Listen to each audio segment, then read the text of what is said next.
अश्वमेधासारखं कार्य हाती घेतलेलं आहे आणि त्या अश्वाच्या रक्षणासाठी जातीनिशी धनुर्धारी पार्थावर त्यांची जबाबदारी आहे. मान्य. अश्वाच्या रक्षणासाठी धनुर्धारी पार्थ समर्थ आहे आणि धनुर्धारी पार्थाचं रक्षण करण्यासाठी त्याचा देव गोपाल कृष्ण समर्थ आहे याचा सुद्धा मी उल्लेख केलेला आहे.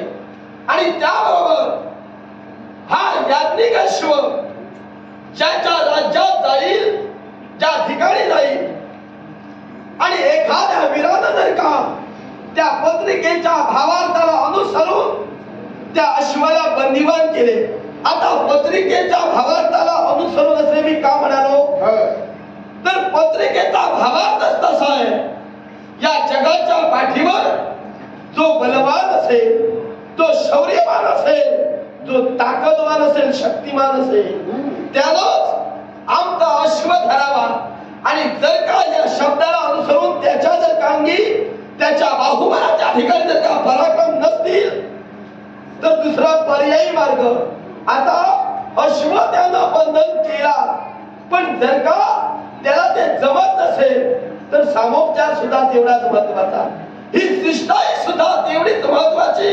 आणि शिष्टाई म्हणजे सामोपचार की त्यानं आम्हाला शरण यावं आणि आपली हार मान्य करावी आणि आमच्या धर्म कार्याला सहभागी व्हावं. इथं चुकला तुम्ही.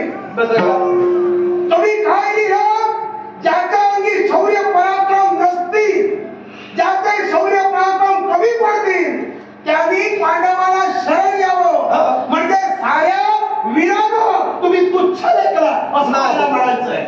जर का जगाच्या पाठीवर जर का पराक्रमी असतील तर त्यांनी आमचा अश्व बंधन करावाच यात शंका नाही. आणि पांडवांना त्यांनी प्रतिकार करावा आणि त्यानंतर याचा पुढील निर्णय पांडव घेतील.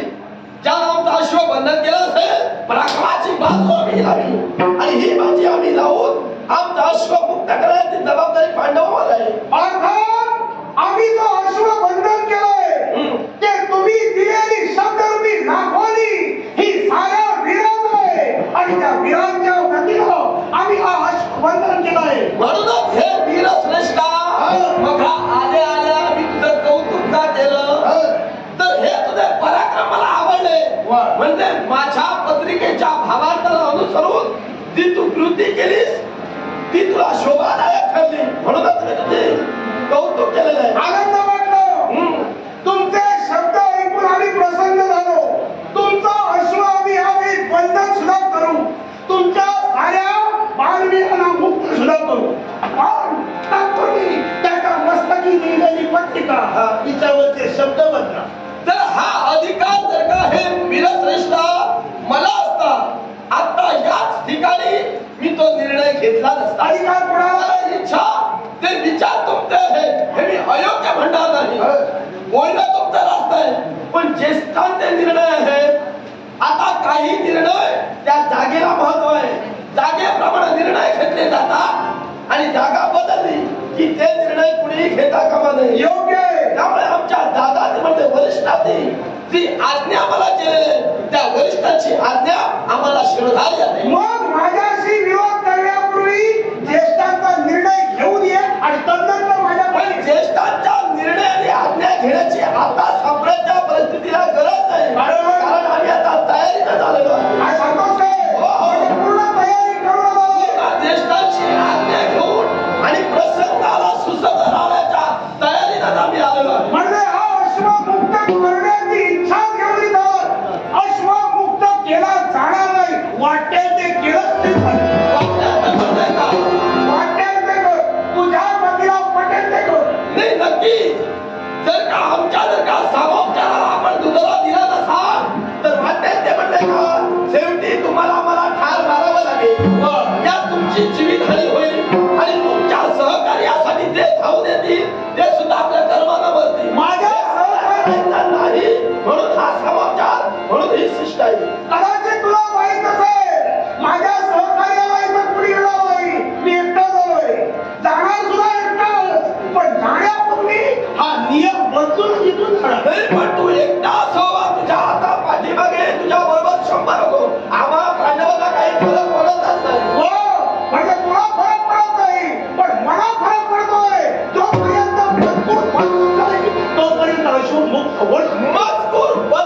जाणार नाही. हे काळ्या दगडावरची पांढरे आहे. कारण हे मजकूर आता तुझ्या माहितीसाठी सांगतोय. हा जो मजकूर आहे, हे जे शब्द आहे, हे आता पांडवांनी ठरवलेले नाही. याच्या पूर्वी जो राजराजेश्वर म्हणून गणला गेला आणि त्या राजराजेश्वराने याच्या पूर्वी जो अश्व सोडलेला आहे, अश्वमेध काही पांडवांनी आज सुरुवात केली नाही. आता नव्यानं पांडवात आज अश्वमेध करतात याच्यातला भाग नव्हे. याच्या पूर्वी सुद्धा राजराजेश्वर होऊन गेले. अशा प्रत्येक राजकारण्याने अश्वमेध केला. अश्वमेध केल्यानंतर ते पुण्य संपादन होतं. ते पुण्य संपादन प्रत्येक राजाला केलेलं आहे. त्यामुळे हे आता आम्ही म्हणायला अरे मागच्या जी चूक केली ती तुम्ही पुढे चालवावी अशातला भाग नाही. आणि म्हणूनच तुला सांगतोय आता तुम्ही ही चूक सुधारायला सुरुवात करा. ही जर का वीरश्रेष्ठात चूक असती तर सांग, अधर्मानं चुकीनं केलेल्या गोष्टीचं फळ चांगलं मिळतं का? चांगलं मला सांग, हा अश्वमेध तुम्ही कोणत्या गोष्टीसाठी केला? याच्या पूर्वी आता बोलल्याप्रमाणे याच्या पूर्वी ज्यांनी अश्वमेध केला त्यांना त्यांचा अश्वमेध पूर्ण झाल्यानंतर त्यांना पुण्य प्राप्त झालेलं आहे.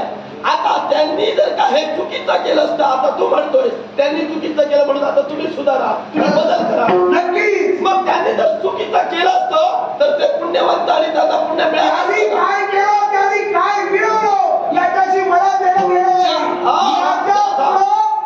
तुझ्या बुद्धिमत्तेला वाटेल आणि तुला पटेल ते वक्तव्य करू नकोस. आणि त्या पद्धतीनं या मराठा भूमीवर बदल करण्याचा प्रयत्न करू नकोस. एक लक्षात ठेव, मी जो इथं आलोय तो बदल करण्यासाठी आलोय. आणि बदल जर घडत असेल तर त्या बदलासाठी वाटेच्या शिखरावर. अरे याच्या पूर्वी तू एकच का, याच्या पूर्वी काही जणांनी हा बदल करण्याचा प्रयत्न केला.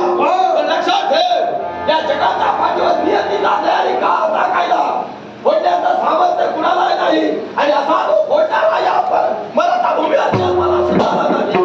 अरे तो जन्माला नाही, तो माझ्यावर आलाय. आणि जर बदलणं शक्य झालं असेल तर असं सांगतोय.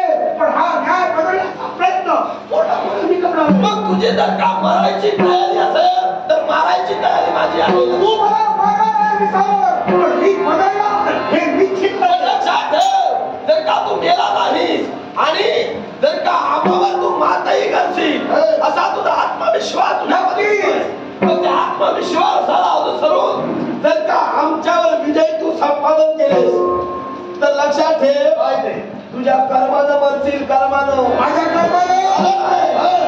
कारण अश्व पकडल्यानंतर त्याला मेधा मर्यादा त्याचं पूजन करण्याचे नियम वेगवेगळे आहेत. हे तुला माहिती आहे ना?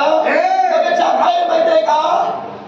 एक करता करता दुसरे भानगड होईल. हे प्रकरण अश्वाचा तुझ्या अंगावर येईल. पूजा अर्चा करणारा मी नव्हे. मी सांगतो मला एकच समजतं, करावं लागेल. माझ्या पायरीनं मी चालतो आणि जे मला जमत नाही ते त्यातल्या तिथं संपवून टाकतो. मग ही जर का आता तुझी तयारी असेल की अश्व मी आता बंधन केल्यानंतर तो तुमचा झाला तर तुम्ही त्याचं पूजन करणार नाही, कोणीच करणार नाही, तर भानगडीतच पडू नका. कशासाठी? कारण या अश्वमेधाचे नियम आहे. जो अश्व बंधन करणार आहे त्यानं जर का समोरच्या वीराला जर का पराजित केलं आणि अश्व जर का आपल्या जवळ ठेवला तर तो अश्वमेध आमच्या वतीनं तुला पुरावा करावा लागेल. काय करावं? आमचं काम तुला करावं लागेल. काय गरज? आणि हे परिणाम सांगतोय, परिणाम. कारण कदाचित तू बोलतोय तावा तावानं, तुला परिणामाची भीती नाही म्हणून बोलतोय. मग आता परिणामाचं मी तुला सावध करतोय.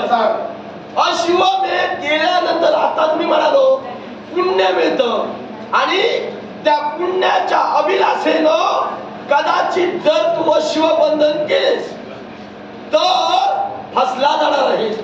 कारण जर का पूजन झालं नाही, अगदी नियमाप्रमाणे जर का त्याच्याशी त्याची सेवा झाली नाही, अश्वमेध यज्ञ जर का अपुरा राहिला तर नरकात जाशील. नरकात गेलो तरी चालेल, नरकात गेलो तरी चालेल. नरकात जाण्याची भीती मला घालू नको.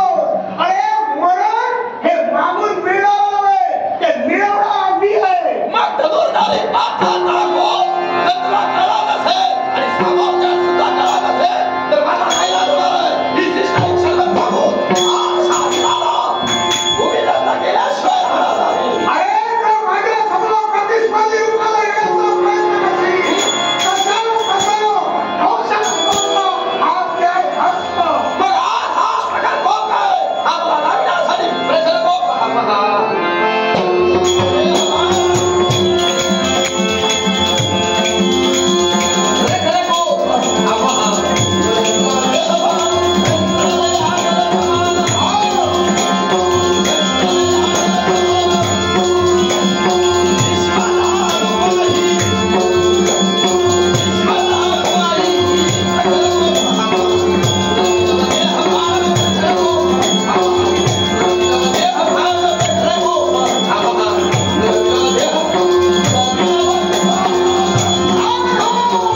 सोडता तुम्ही?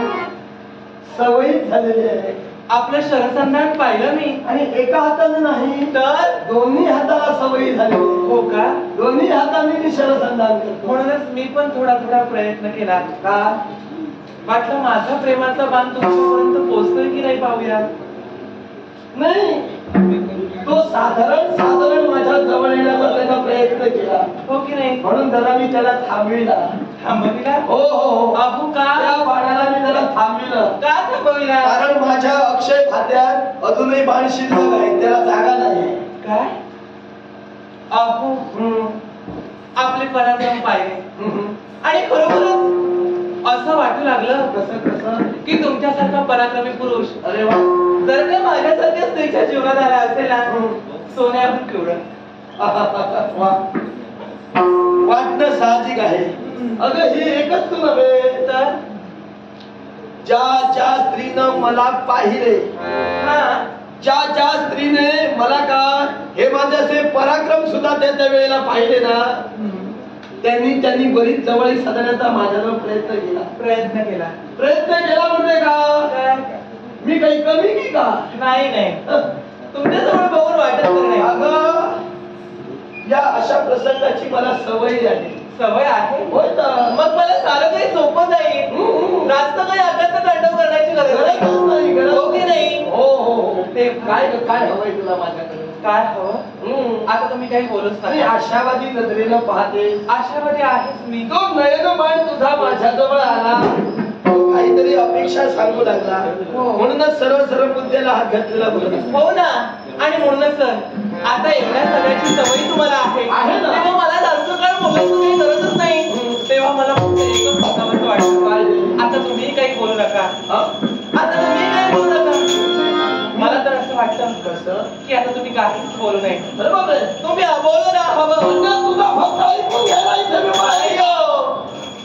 मग मी जे सांगते ना ते तुम्ही ऐका, पण माझ्या म्हणण्याप्रमाणे तशी कृती सुद्धा करा. हो, मी असं का म्हणते? का म्हणते? तुम्ही अबोला, तुम्ही अबोला, जवळ बसला आपू. अरे वा, कळलं तुम्हाला? छान. की अजून स्पष्ट सांगू? आता काही जास्त बोलण्याची गरजच वाटत. हो की नाही? तुम्ही अबोला, जवळी मंदला, मी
काही बोलू नकोस तसं. हो, मला आता असं वाटतं, मला आता असं वाटतं की मला आता काहीच सुचत नाही. अरे हो, प्रयत्न करायचा आहे, हवंय मनाला शांती होत नाही. मनाची तयारी ठेव, माझी आहे ना. मला तुमच्या जवळ यायचं आहे, पण लाज वाटते तुझी. का? हो, माझी आणि तुला लाज वाटते? हो, बरोबर बरोबर. तेव्हा आपण आजच भेट होत आहे, हो की नाही? त्यामुळे हा, कदाचित असा हा परिणाम होतही असेल, हो. पण हरकत नाही. काय? काय अशा प्रसंगाची सुद्धा सवय हवी. हो की नाही? म्हणून ते बघा म्हणालो, हे काही मला नवीन नाही, त्यामुळे तुझा स्वीकारही मी करू शकते. करायला स्वीकार. अशा या अमाप सौंदर्याची गरज धनुर्धारी पार्थाला नाही का? ही विशाल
पाहिलेत रे उड्या मारणारे. काय सांगतो, त्याच्यामुळे तुला ओळखायला मला वेळ लागणार नाही. अरे कोण तू? मला सांग. कोण तू? गोपाल कृष्ण.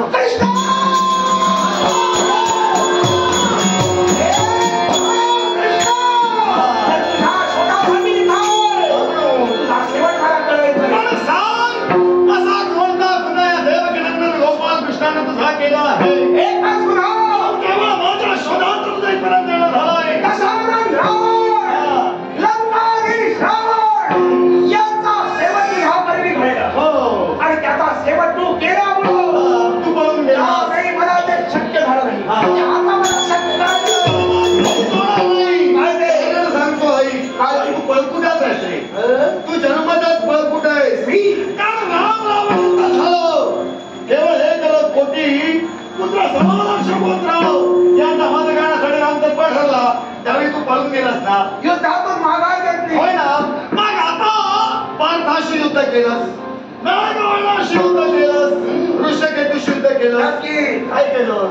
पळूनच गेलास. कोण पळून गेला? हिंमत नव्हते.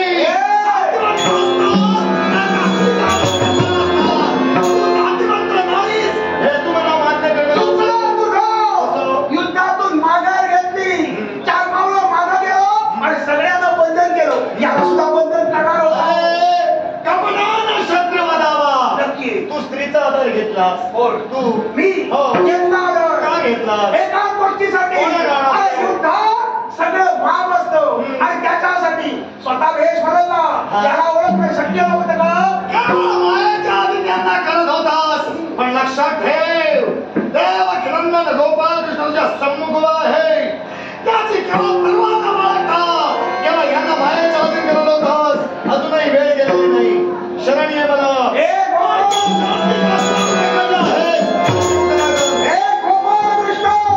शरण हेण होणार हे विसर. यावेळी तुझा प्रतिस्पर्धी म्हणून आलोय. त्यावेळी मागा घेतली आता माग जाणार नाही. मारे किंवा मरे. आता तुला मागं जायला मिळणारच नाही. काय तुला माझ्या मामाची अवस्था मी झाली आहे. आणि तू कुठला? तुझ्या मामाला मारलं म्हणून मला मारणार आहे. अरे मला विचार कर. काय करणार? अरे तुझ्यापेक्षा बलवान मीच आहे. अरे म्हणून तू पळून गेलास. गेलो पळून. पण याच्यामुळे बस. अरे तू मला भल्याच्या गोष्टी सांगू नको. काय सांगतो? आता जे काही तुझ्या छान छान गोष्टी आहेत ते इतरांना सांग. मला सांगला का हो? तुला सांग. कारण त्या महाराष्ट्राला, त्या विज्ञानाला गोपाळकृष्णाला भय. गोपाळकृष्ण, तू बाललीला केलंस. होय. तुझ्या मामाला तू संपवलं. हा. तुझा मामा मायातीत झाला. म्हणून मी मायातीत होणार नाही मला लक्षात ठेव. हे तुला बरंच कळलं. कारण 8 लाख वर्ष 8,64,000 वर्ष झोपून होतं. तुला बरंच काय कळलं? मला बरंच काही माहित आहे. परंतु मला तुझ्याशी भांडून मला काहीच साध्य होणार नाही. कारण? कारण संपूर्ण कुंभोन करती शब्दम अर्ध घटोम पैतीनम विद्वान कुलीनान करते गर्व विचक्षण हा. संपूर्ण भरलेला कुंभस्थानाचा केव्हाही आवाज येत नाही, पण अर्धवट भरलेला त्याचा खळखळ आवाज येतो. आता सांगा, ताजा